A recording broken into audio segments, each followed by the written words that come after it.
Ito, kita ba niyo ito? Si ayan, Robin Padilla po at saka si Amy Marcos. Ah, na laging kasama ni Vice President Sara Duterte. Alam niyo, baka sabihin niyo, o yan ngayon, kung kasama ni Sara si Robin Padilla at saka si Amy Marcos. O sige, kung ganyan lang yung katwiran, pero ito naman po ang ibig sabihin niya. Ito pong dalawang ito, kasama sa Senador Judge ngayon at sa pagdating ng 20 Congress. Bakit sila tinawag na judge? Sila yung didinig sa impeachment court or sila po yung judge ng impeachment court sa article of impeachment against Sara Duterte. Diba? Yun po yung punto dun. Doon sa mga matatalino, alam nila kung anong ibig sabihin ng punto sinasabi natin. Dapat ba, hindi ba dapat, huwag ganyan masyadong bulgar? Tsaka nakakita na judge ka, pero ang lagi mong kasama ay yung akusado. Paano ka magiging neutral? Paano pagkakatiwalaan at paano magkakaroon ng kredibilidad ang inyong desisyon at boto pagdating ng after ng trial at magbutuhan sa kasong article of impeachment ni Sara Duterte? May tuturing natin at tinuturing ko po na ito ay sobrang brutal, sobrang garapal, sobrang nakakadismaya, at sobra din po na parang wala nang kahihiyan at wala na hong pakialam sa tao ang dalawang senador na ito. Isama na natin si Bato. Si Bato hindi masyadong dumidikit kay Sara Duterte sa mga events dito at sa abroad. Itong dalawang ito laging nakabuntot. Parang alalay ni Sara Duterte itong si Padilla at si Amy. Parang security ni Amy si Padilla, parang namang make-up artist ni Vice President si Amy. Kasi ganyan po ang kalapit ang mga make-up artist at saka bodyguard. Lagi nakadikit, laging kasama. Samantalang judge sila sa gagawing trial. Yan po yung pagpapakita, hindi pwedeng i-deny. Kitang-kita sa The sa Netherlands, sa Malaysia, o dito sa Pilipinas, anumang events na nandun ang pangalawang Pangulo, madalas kasama yung dalawa. Dapat para po may kaunting delikadesa, may kaunting kredibilidad, o may kaunting kahihiyan, dapat Senador Judge na po kayo, maging maingat naman kayo. Alam naman namin Alam na ho ng taong bayan kung anong inyong boto dyan Alam naman namin na talagang ang gusto nyo, acquittal. Gusto nyo, wala kayong pakialam sa magiging testigo at dokumento. Dahil kayong dalawa, pareho kayong maka-Duterte. Hindi naman naniniwala ang mga tao. Hindi naman magiging himala ang inyong magiging pagboto. Pero huwag naman masyadong garapal. Alam ng mamamayan na kayo ang magsasalba kay Sara Duterte sa trial. After na trial, ang inyong boto, acquittal. Ngayon pa lang, alam na yan. Pero ganyan na nga yung inyong desisyon, wala pa yung ebidensya, wala pa yung trial, nag-decide na kayo. Huwag naman yung ipakita ng garapalan. Huwag niyong kalimutan, hindi si Sara Duterte ang nagpapasweldo sa inyo.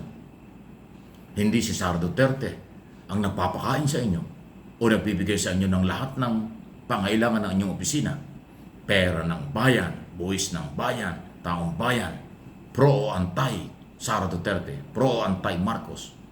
Yan ang pinanggagalingan ng pera ng government official na kanilang gastusin, sweldo, allowance at iba pa. Yun po yun So again, baka naman pwede na ipakita naman nyo kung minatitira pa kayong kahihiyan, minatitira pa kayong delikadesa, minakikita pa kayong pagmamahal sa mamamayang Pilipinong naniniwala sa due process, naniniwala na dapat maging neutral ang Senador Judge na katulad nyo, Padilla at Amy Marcos. Hindi naman siguro masama na paminsan-minsan ipakita nyo na kayo ay neutral kaysa madalas at palaging nakikita kayo ay bias na wala pa ang labanan, nagdesisyon na kayo by body language o mga statement. Alam naman namin, di ba sabi ni Duterte, ni Robin Padilla, pag kahit sunugin siya, amoy Duterte siya. Sabi naman ni Amy, kahit mag-isa siya, Duterte siya. Alam na natin. Para sa inyo, tapos na itong trial. Wala na kayong pakialam sa ebidensya. Wala kayong pakialam sa testigo. Pero naman yung brutal, garapal na pagbuntot nyo na parang bodyguard at makeup artist ni Sara Duterte, hindi po yan karapat-dapat sa senador-elect at senador na pinapasweldo ng mamamayang Pilipino. Yan po yung aking opinion at observation. Huwag kayong magagalit. Gumagalit yung mga taga-suporta nyo sa aking sinasabi kasi pare-parehas kayo. Hindi nyo pinapahalagahan siguro ang perang galing sa buwis ng mamamayang Pilipino na ginagastos nila. Ako alam ko yan.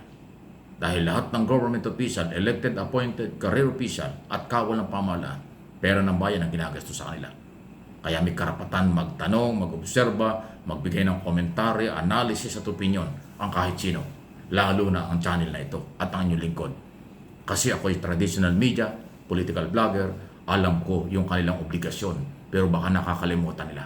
Kaya tanong lang ito, totoo ba na Robin Padilla, bodyguard ka ng pangalawang Pangulo? Totoo ba Amy Marcos na ikaw ay make-up artist na rin ng pangalawang Pangulo? Lagi kayo nakabuntot sa kanya, samantalang sila ay akusado sa betrayal of public trust.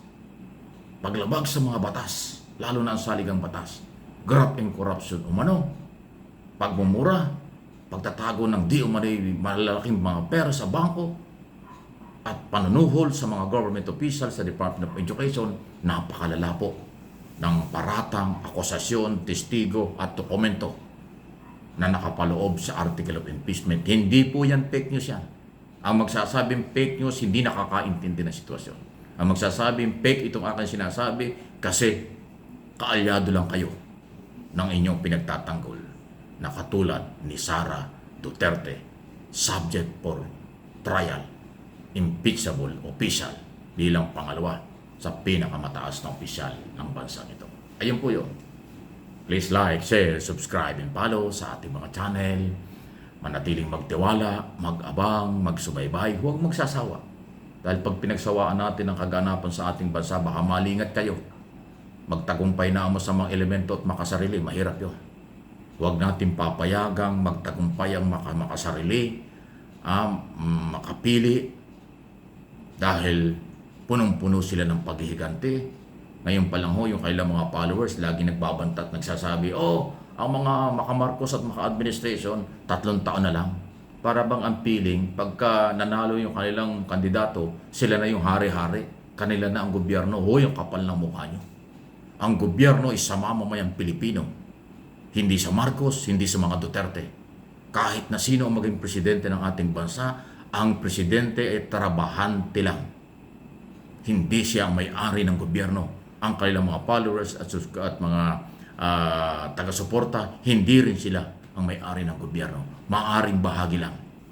Di ba? Kaya yung nagsasabing pag nanalo at nakabalik ang mga Duterte, magtago na daw yung mga naging kalaban.